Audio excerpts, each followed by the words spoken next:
day is gone. It's another day, and the clock is ticking, tick tock. My life has been renewed. Things has been so good. Oh God, I'm happy. 10 million more miles to go.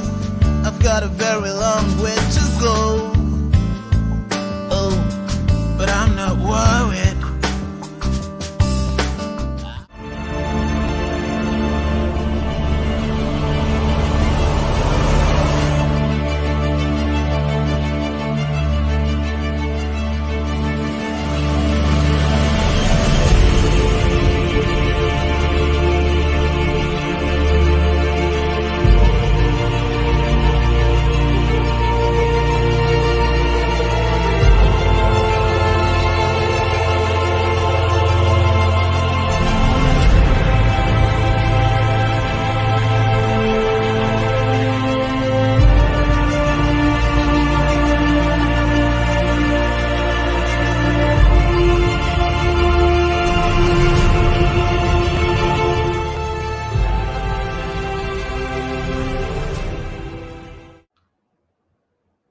Hi, and welcome back to our weekly series, What's Your Story?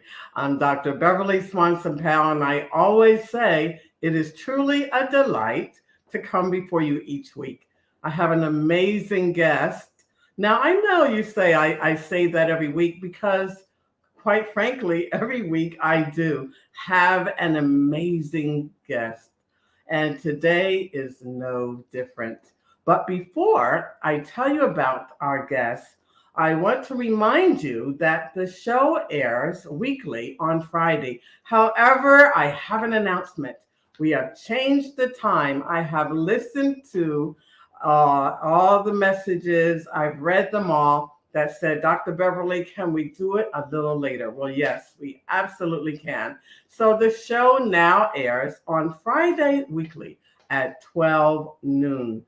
So that's 12 noon PST, that's California time, and it is 3 o'clock Eastern Standard Time and everything in between. So make sure you check your country to see when the show airs, because it airs on also Glory Gospel TV. So that means What's Your Story is airing in over 93 countries. So don't miss it. Make sure you check to see what time it will air in your country and in your state. I want you to know it airs here live on Facebook on the Eagle Wings Apostolic Ministry page. So be sure to follow the page so that you can get the alerts when we are getting ready to go on. Also, subscribe to my YouTube channel. It also plays there. And to subscribe to my YouTube channel, simply go to Dr. Beverly L. Swanson-Powell. And you can watch all the shows that have aired, but don't forget to subscribe. If you subscribe, then you'll be alerted whenever a show comes on. So don't forget, we want you to not miss any segments. These are amazing stories of the journeys of those that have had a challenging time, but God. Now remember, their journey and their stories encourages all of us, including me, to keep moving forward, for God never fails. But let me come on and tell you about the guest today. First of all, I want to announce her name and bring her in. She's waited long enough. Her name, there we go. Ladies and gentlemen, people of God, family in Christ, I want to introduce you to Angela Holmes. Angela, thank you for being with us today. Thank you for having me. We're excited to have you on. I'm excited to have you on. I didn't read your bio because I wanted to share it while you were on. So let me tell the audience about you. So Okay. we have Angela Holmes. Angela is an author. She's a single mother of three, and she was actually born and raised in Sacramento, California. I don't have too many guests that are actually born and raised in Sacramento, where I live currently. She said that she came from a broken home at age 10, but she remained a daddy's girl. She's a daddy's girl. They relocated to Georgia while she was in her mid 20s, where her father lived. So obviously, you wanted to be close to dad. She said that going through life, solving problems her way, she said she was thinking that a man would be the answer. She found out the hard way, she said, that that was not the case. She's now back in Sacramento. She says she reflects on her life and she realized that when she did that, that everything happens for a reason. Now she's keeping me in suspense too. Like, what happened and what was the reason? She said what stands out the most is knowing that after her struggles, after her pain, after her setbacks, it actually brought her closer to God and his love for her. Angela says she strives now to be the light to her friends and to show them her faith and knowing that all things are possible. Now, it appears that she has written a trilogy novel, and it was written for women who has been or are going through similar life experiences. She says not to be judged, but to be justified. I like that. Not to be judged, but to be justified in knowing that God saves and he forgives. I am Yes. really interested in finding out this journey because you really teased us on that bio. You just gave you are definitely a writer and an author. You gave us little bits of this and little bits of that to intrigue us to find out what it is that happened to you that, first of all, made you write your story and the trilogy at that. Mhm. So, in writing, I didn't want to share my story, but God kept sending me signs to share my story. I met a few family and friends in Georgia, and as I got closer to them, I shared, different experiences of, how I grew up in Sacramento. And they were just in awe about the things that I've been through because they said, oh, you don't look like you've been through that. And so, with them being, supportive of everything of my past, God just kept sending people to tell me I should share my story. So I asked him, one last time, okay, Lord, if you really want me to share, send one more person. So he sent another person and he guided me into exactly like what to do.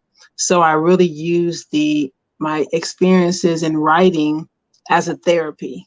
It's like everything flooded back out my mind. And I actually spent 7 years writing, just writing in a journal, like old school. And not knowing that I had at the time 2 books. So with that, it just helped bring everything forth. And then at the same time, God kept showing me, he kept showing up in my life in different situations. Even if I chose the wrong decisions, he still would get me out of it. And then it was the type of situations where people could say that was only God that did that, So my life in turn I know that I was chosen. I often had questioned, well, why, for such things that I've gone through. But in the end, just seeing how I've grown and seeing how the world is, we need to show that we are the salt in the world. We need to show that God chooses different people to be an example of his works. So that's basically why I wanted to share the story, to show a transition from my young self at the age of 19 to now with the 3rd book in this trilogy, being that light that God wants me to be and direct. Well, I tell you, you've done it to us again. I can just sense everyone going, what's the story? What's the story? Okay, okay. I want you to know the name of the book that intrigued me, that she sent me the information on, is I Don't Look Like What I've Been Through. That's the name of the book. So if you don't tell us what you've been through, I think they will probably start sending me emails and messages quickly. What is it that caused you to literally write 3 books? What happened? So, as I was saying, with that notion to go ahead, God telling me to. So in my history, as a young girl, I was a daddy's girl. He serviced as a bail bondsman in a community, kind of like the hood, you would say. So as I got older, I lived in that same neighborhood where he tried to keep me from after my parents divorced. So then, being influenced by the drug dealers and the cars and everything like that, the flashy money, quick money and all that stuff, I ended up being in a relationship with a guy of that category. And in turn with that, he was really like a real relationship, that the first relationship that I really had, where I lived with him and we were together, family, whatever. I had a child at the time, not by him though. And so there was an incident where he was with another female, and it shocked me because, we were always together. And I'm like, well, who is that? So in turn, there was an altercation, and California didn't have a self-defense law at the time, but in the altercation, the other girl, or lady, actually, she was much older than myself, was fatally stabbed. So since California didn't have a self-defense law, I still had to be charged with involuntary manslaughter. And that sentence held, that crime held 16 year sentence. Wow. But because it was the situation at hand, it was, I wasn't prison material. Just by the grace of God, the judge said, well, we'll house her at youth authority because she is not prison material. This is my recommendation. Wow. But in that being the recommendation, yes, when I was waiting to be transferred, they had the prison on my paperwork. So I waited 6 months to be transferred to Chowchilla Women's Prison. It was a new prison at the time, back in 1990. And so, we were wondering, like, well, what's taking so long? And then we found out that that's why, but God stopped that, because it would have been hard if they would have sent me to the women's prison. It would have been hard to get me back out and house me somewhere else, I feel. Okay. And it's, so that holdup was, I believe, God's hand, and I went to youth authority. And I never experienced or never thought about the people that are behind bars or are in prison or incarcerated, I should say, that just that whole life is like totally different. So I did meet friends that I still have to this day, where we have, grown up and have led successful lives. So in turn, when I was released, I was blessed to do 2 years, 2 months, and 2 days. 2 off of that sentence. 2. Yeah. 2 years, 2 months, and 2 days. And so with that, coming back into the world or society, of course, I was ashamed. I was timid, thinking everybody knew what I've done. And, I know that God had forgiven me early on when I asked for his forgiveness. But at the same time, the devil plays tricks with your mind. And you're like, well, no, I'm not, this is still heavy on me. I have to carry this burden because, I don't deserve to be happy. I don't deserve to have a second chance. I don't deserve, what I've been, blessed to have, my freedom. So with that, just going in the next phase of my life was more bad choices in relationships. And so in turn with that is I got shot. It was a concert that we went to one night, and I was actually shot in the head, but I didn't die. When you were at a concert and you got And shot, was there yeah, we a were coming random home. shooter in the audience, Angela? What happened? No, it was me and my girlfriends went to a concert, and on the way back, we're going to an after party, like they have, and someone shot in the car Oh, because wow. of a mistaken identity. I was driving my friend's brother's car, and so that was like a big Caprice, the kind of car that the guys drove at that time. So I guess they figured we were, guys or whatever, in the car. So they actually shot in the car, and I was driving, so I actually got shot in the head. Oh my God. And with this is even like God just took even though the car hydroplane was in the air, flipped 5 times, they said, and ended up on the other side of the freeway. It was just a lot. And my 2 friends had to carry me out because once we realized I was shot, I went unconscious. So they had to carry me across the freeway in oncoming traffic.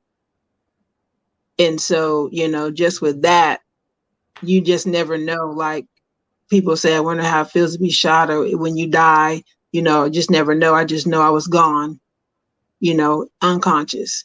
But then was rushed to the hospital.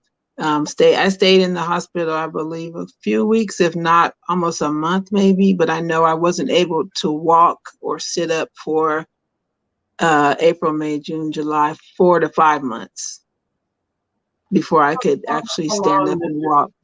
How long was it after you were released from prison that you suffered? This was, let's see, 3 years. You were barely out. You barely had an opportunity to pull your life back together, and another big occurrence. Yeah. And so with that, I was like, okay, I had made a decision to leave Sacramento, and I went to Georgia. My sister said, well, you can come stay with me. So I went to Georgia, stayed with my sister. And then that's where I was able to grow into who God wanted me to be without being influenced by my environment. So I spent like almost 16 years in Georgia, close to 20 actually, because I went back twice. But I was able to grow. And then so my first book is entitled Lukewarm, and that's telling the story that I just shared now. And then I Don't Look Like What I've Been Through is the time in my life where I was in Georgia, becoming who God wanted me to be, accepting Christ again on my own, going to church on my own, but yet I was still having different relationships. So I had 2 children in that era of my life in Georgia. So with that, that's what mainly the book talks about, is relationships and how we should, know our worth, and how we should really focus on being responsible for our actions, being responsible for our life. And then when you're bringing someone into your life, do your history, like ask about their family, ask about their parents. Do they have a relationship with their mother? So I try to tell young women now, wait for things. You have plenty of time to have a relationship, to be married. Search yourself first. And then if you do have a relationship, do the history on that person, because there's a lot of generational curses that are lingering in every family. And then if you bring those ties together, then you have a child by that person. You're tied to that person forever because of your child. So that's another thing you have to. Let's talk about, there's something that you said in the very beginning, just minutes ago, and you said a woman or a female knowing their self-worth.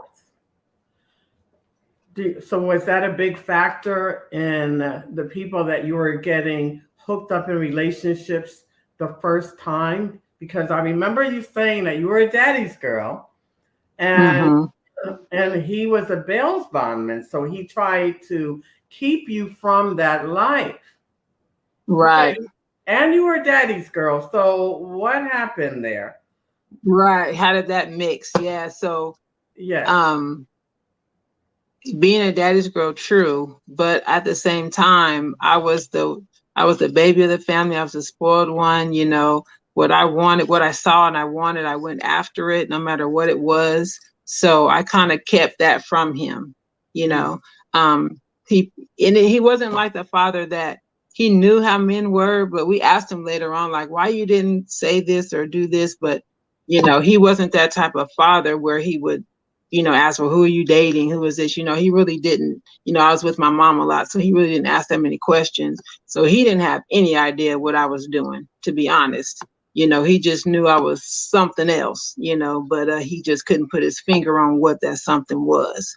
So, I was mind strong at an early age, my teenage years in the 20s, so everybody that he was dealing with, I was dealing with, it seemed like, in relationships while in Sacramento.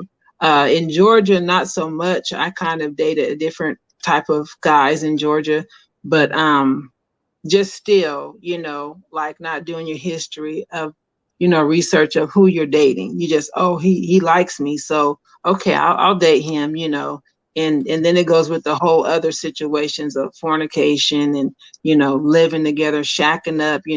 I learned all those terms, when I started going to church. And then I was like, oh, okay, that's what I was doing, So then it makes you think, you change your mind about certain decisions after the fact. So that's what the second book is about, entitled I Don't Look Like What I've Been Through, because I just share, what I had gone through. And then everybody kept saying I don't look like that. So I said, well, that's going to be the title, you know. So as I grew from that place, no more violent drama, but yet I got into a domestic violence relationship. Like my husband, abused me. Not for long, but it was two instances. The first one you think, oh, it was an accident. He loves me. He won't do it again. And then you let him back in and then he does it again. But, with me, I was like, that's not how I wanted to live. That's not how I wanted to be treated. So it was like a no brainer, a zero tolerance after that. So when it unfortunately happened a second time, it was, like, that's it.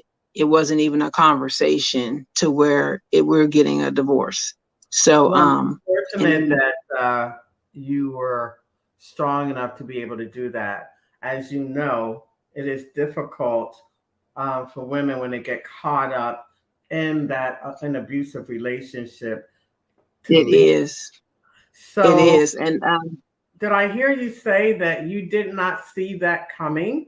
You didn't have any indication while you were dating that he was no, physically abusive? no, he was such a charmer, and he was in the military. He was a Marine, ex-Marine, but and he was so nice, and he was so catering. So to me, it was like, oh, okay, I do deserve this type of person. But then, when something happened, it was like a snap. And I was like, so that's why the first time I had a little bit of sympathy for him and showed some compassion. He was like, how they say, oh, I'll never do it again. I'm sorry, And I'm like, okay, well, I don't understand what happened. So from there, it was okay. But then, out of nowhere, you do something that makes them upset and they go off again. So in this turn, it was really terrible. It was like my arm was broken, and just things of that nature where it was like, okay, no, so I left and didn't file for divorce right then, but of course it came later. But the main point was that, it was just, I left, and it wasn't like he bothered me. He did, I would say, seek me a lot, like follow me home, this and that, but nothing ever that was so violent. He was more or less trying to see what I was doing, where I was going, or who I was with. But he never was a type that would like be hiding in the bushes and jump on me or anything like that, like you see and how they do, because I lived with a girlfriend early on, and she was in that type of situation, and I could never figure out why, like why. So as I see now, in the community, of women that I encounter, it is really hard for them to leave. And it's like I try to find the words. I try to be the strong person to show them, you're stronger than that. God made you, empowered, trust him and don't feel like you're less than to be treated like that. So that's another reason why with the trilogy, I show the transformation that God did in my life, so I just hope that it helps, other women, even men, so they can see their abusive ways or how they treat women, so they'll learn to respect them more, respect your mother, and let that trickle down to your wife or your spouse or your girlfriend initially, and then seek God in everything. That was my main thing. It's like I was able to develop into who God wanted me to be with no influences, and you just feel so free. And even if you go through anything in life, he takes you through it in a peaceful way, in a calm way. Even if it's horrible, it's like he brings a sense of security with it, a sense of calmness with it, so that you may grow through it, but he'll get you through it. You know what I'm saying? So that was my main lesson in my. What do you mean when you say with no influences? What do you mean by that, Angela? You're like, cause like me being a daddy's girl, we grew up, somewhat wealthy and everything. So that's why I was attracted to the money. But at the same time, if you're with this certain guy, you have an image to uphold. And then it's like, if he's a popular guy, it's like, okay, well, why he want her? And then you have all these conflicting relationships with other women, or even just, your demeanor in your environment or in your neighborhood. So I was saying I was influenced because of what he did. It's like, okay, I'm with him, so this is the lifestyle he lives. So it was like I was in it, you know what I mean? So I was able to sit back and say, that's not the life I wanted. I didn't want to be the one that would get beat up on, or slapped or disrespected or cursed at or called all kind of bees and stuff like that. That's not who I wanted. That's not how I wanted to be treated. So I realized that, and that's when I left to Georgia the second time, because I did go back, like we always do. We go back. Oh, he loves me, he missed me, he said, please come back. So I did that to the guy that I was with originally after I was incarcerated. And he did the same thing to me, like, he beat me. No. So it was like I flee from that situation. So, there was twice, two relationships where I was abused. So, the second one, I didn't see that coming, but I was able to leave. I wasn't where I was so deep where I could not see my way out of that marriage. So that was a no. But then I didn't want to be the type of person also to have child after child after child. So I was kind of scared of that. So in my book, I also shared that I've had abortions because of being scared of raising them alone, or, or just not working out with the father. So my 3 kids that I do have are very spread apart. Like they're each at least 10 years apart, because I was like, I wanted a relationship. I wanted a godly marriage, but it didn't work out that way either time. So, you live and you learn. So with that, that's another thing I touch on about, what to expect out of relationships, what God expects you to be as a role for a woman or a wife or a husband, on both sides. So with that, I have a third book entitled Here I Am. And that's just showing that through everything, how God is in the center of everything we do. And just like I have on my shirt, Jeremiah 29, he knows the plans. If you just follow God's word and follow, what he wants you to do, he'll reveal it to you, your plan and your purpose, his plan and your purpose for your life. So now, I'm married, I lost my father. And shortly after, it's like he and God got together and sent my husband. So I've been married 3 years now, to a wonderful man. He's such a sweet person. He's a humble person. he's God-fearing and he lets God lead him in the things that he does as well. So, I just feel God kind of put us together for a reason. We may not know the reason right away, but I just see the blessings in these last 3 years that, came so quickly after a whole lifetime of turmoil. Mm. Well, first of all, congratulations on your Thank you. marriage and finding your honey. Praise God for that you have been blessed with that. And thank you for sitting down and scribing your life. It is absolutely no way that in the short time that you could go over your life that encompassed 3 books in a short period of time. But what I find so fascinating and interesting and is that you took the time to regurgitate everything that you have been involved in, everything that you have experienced, the hurt, the pains, the humiliation, the embarrassment, in an effort to help someone else along the Yes. way. Not trying to be famous or famed, but simply opening yourself up and sharing with others, strangers, and anyone that you can help, that it may be Right. following the same path so that they know they don't have to go down that path. But if one does, there's always an avenue of escape, which is the word. Yes. Yes. And he blessed you with a man that has touched your heart, what you've always wanted in the first place. Right. But the biggest thing that I heard in all of this is the importance of knowing and having your own identity. Even Yes. if you don't know what you want to do in one's life, and no one does. As a child, as a teenager, we really don't. But to Right. have an identity of self is very important because if we don't, then we will take on the identity of someone else, especially if we're in love. And through Right.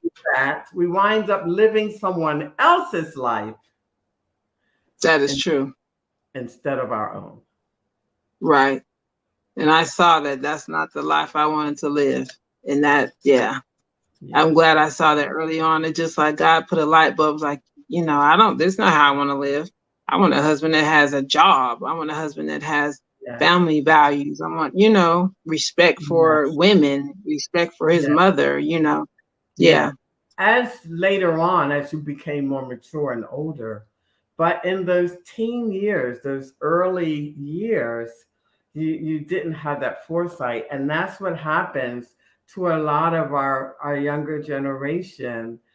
For a while there, it was a thing to be with a bad boy. But not having your own identity, you succumb to someone else's identity.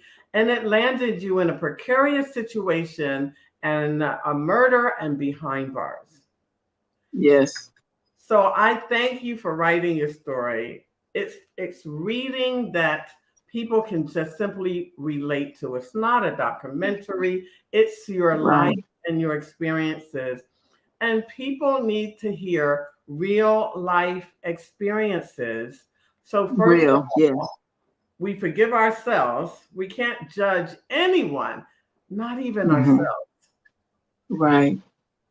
We go through the journey and we hope to learn along the way. And God is so awesome. Yes, he is. Fails. He never fails.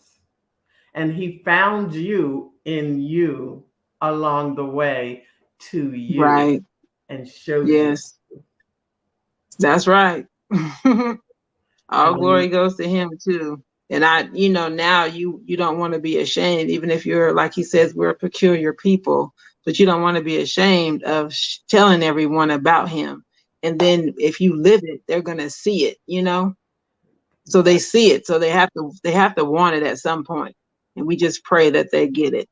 Everyone has a journey, honey. Everyone has Mhm. a journey. And the journey that we have is always not just for ourselves, but to encourage someone else who is in theirs. And Right. that's what gives each other hope. If people are transparent enough to share their journey, there is no condemnation or shame in Christ Jesus. Right. There's only a journey from where we were to where we're becoming Yeah. for the glory of God.